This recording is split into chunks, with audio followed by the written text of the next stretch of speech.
Hi everyone, it's Mario Vegas and welcome back to the channel. In this episode we will take a look at the absolutely sweet and best war board games to buy, play and give as a present to someone else in 2022 and 23 and probably many years to come. The list will contain war games covering all human history periods and the fantasy sci-fi areas as well.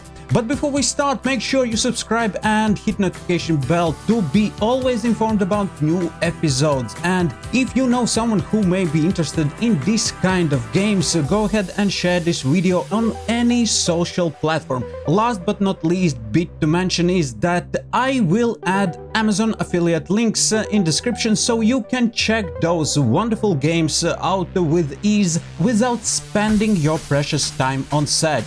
And by the way, board game can be really great present. Okay, and now let's start. Game of Thrones, the board game, second edition, issued in 2011. It is not a new game, but it is awesome, based on best-selling A Song of Ice and the Fire series by George Martin. A Game of Thrones is an epic board game in which it will take more than military might to win. War of the Ring, second edition, issued in 2011, that allows its players to immerse themselves in an awesome world of the Lord of the Rings saga and experience its epic action, dramatic conflict and distinctive characters. Civilization: A New Dawn. This tabletop game based on the epic video game series Let's Players become some of the history's greatest leaders as they try to advance their people through the ages from ancient history to modern era and pursue your agendas to become the best world power. Root. Root is a game of adventure and war in which up to 4 players battle for control of the vast wilderness. Additionally, the game has a fresh expansion packs like for example Root, the Marauder expansion, released in 2022, introduces 2 new factions to the woodland and a new set draft suitable for both casual and competitive play. Next one is Star Wars, and here we spend a little bit more time than on others.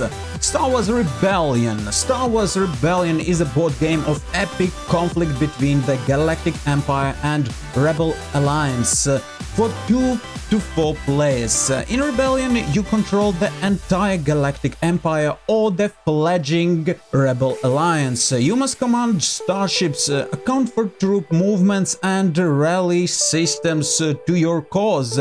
There are differences between Empire and Rebel Alliance, where each side has different win conditions. If we look at the Star Wars Rebellion, then we cannot dismiss Star Wars Rebellion Rise of Empire, an expansion of Star Wars Rebellion inspired largely by movie Rogue One, a Star Wars story. And just as the movie provides new insights in a galactic civil war, Rise of the Empire adds new depth and story to your Rebellion game experience, with new leaders, missions and tactical cards that lead to more fully cinematic combats. Carrying on with Star Wars, we cannot skip such titles as Star Wars Armada, miniature battle game where you can experience the drama of galactic civil war on the whole new scale. In this game, Rebel and Empire fleets fight for a fate of the galaxy in epic Star Wars space battles. And as a last title from Star Wars, I would like to suggest Star Wars Legion, in which you will enter the ground battles on the Galactic Civil War as a commander of a unique army of miniatures filled with troopers, powerful ground or repulsion vehicles and iconic characters like for example Darth Vader or Luke Skywalker. Okay, let's return back to reality, to the Second World War. Let's start with Undaunted Normandy. In this, the Board Game Geek award-winning World War II deck-building game, that places you and your opponent in command of American or German forces fighting through the series of missions critical to the outcome of the World War II. It is a great game to start with. And by the way, it is not the only World War II theater this game has focused on. Undaunted North Africa, which actually is a bit newer game released in 2020, is about North African campaign.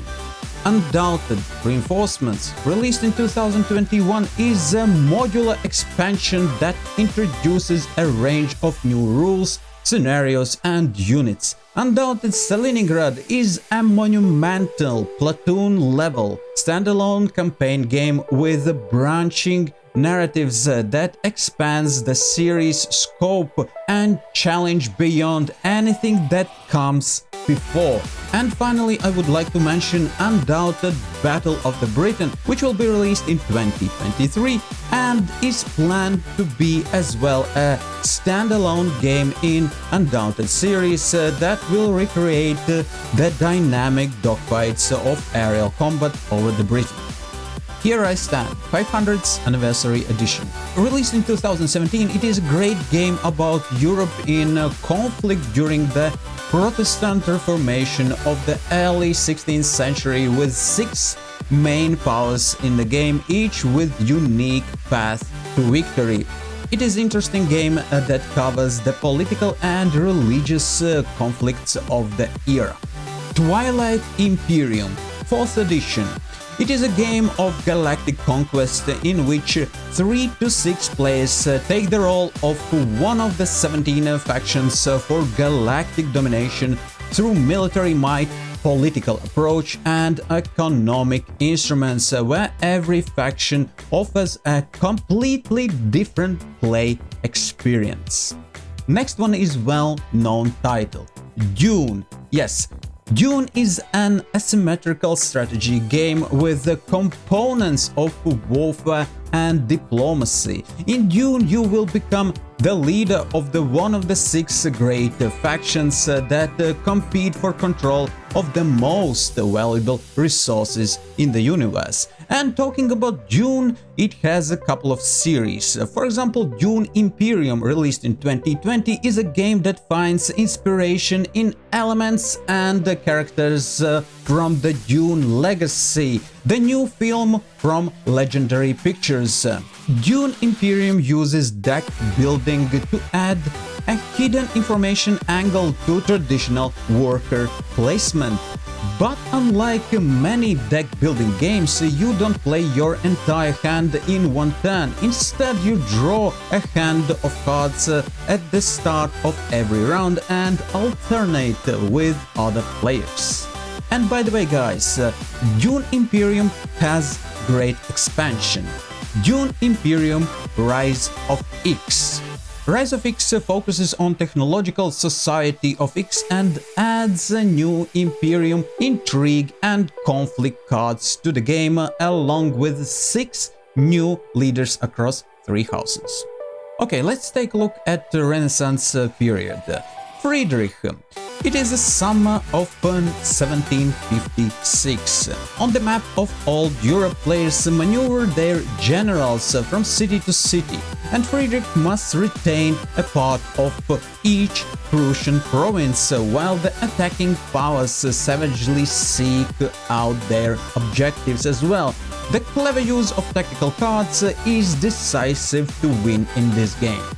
And if we look at Friedrich, we cannot dismiss Maria, game which was released in 2009, because the game is great and has the same designer and publisher. So Maria is a game based on the War of the Austrian Succession between 1740 and 1748, where Austria was attacked by Prussia, France, Bavaria and Saxony, while only Great Britain, Hanover and the Netherlands helped camp. It is an interesting game from perspective of gameplay. Maria is primarily a 3-player game. One player is Austria, the second is France plus Bavaria, and the third player plays as a Prussia, Austria's enemy, and the Pragmatic Army, which is Austria's ally at the same time. Okay, let's look at the sci-fi again. Eclipse, Second Dawn of the Galaxy. Released in 2020, the game places you in control of interstellar civilization competing for success with its rivals. You explore new star systems, research technologies, and build the spaceships with which you wage your war. And back from future to the past, Twilight Struggle.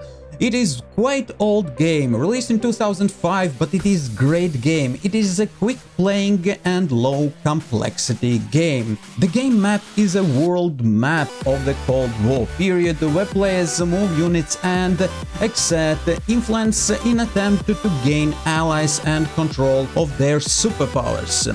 Twilight Struggle event cards add detail and flavor to this game. They cover a vast array of historical events from Arab-Israel conflict to Vietnam and the US peace movement to the Cuba Missile Crisis and other such incidents that brought the world to the brink of nuclear annihilation. Next one is about tanks. World of Tanks miniature game. Released in 2020, it is quite new game. With this one you can take the one of the most popular online tank game to the tabletop. World of Tanks miniature game is an easy to learn and quickly to play. In this game you take command of a unit of tanks seeking to destroy your opponents and secure victory. All the models in World of Tanks comes assembled, painted and battle ready. Mare Nostrum Empires. Mare Nostrum is an empire building game in which players lead their individual ancient empires to dominate the Mare Nostrum. You grow the glory of your empire by expanding your influence in new provinces, expanding your trade, building markets and founding new cities and temples. The game is exciting and fun for both deep strategists and just casual gamers. But before we carry on with last one, which of these mentioned games you found most interesting? And if you know any title that is not mentioned here, but you think that it deserves to be named, please write down that in the comments. So the last one in our list is Memoir 44. This game is the oldest in our list, but it is not least popular or interesting. Yes, still up to this day people buy this game, people play this game and people talk about this game. Memoir 44 is a historical board game where players face off in battles of some of the most famous historical battles of World War II, including Omaha Beach, Pegasus Bridge, Operation Cobra and Ardennes. That's it for this episode. If you found it useful, give it a like and do not forget to subscribe. Thank you for watching and following channel. Have a wonderful day and I will catch you in the next episode.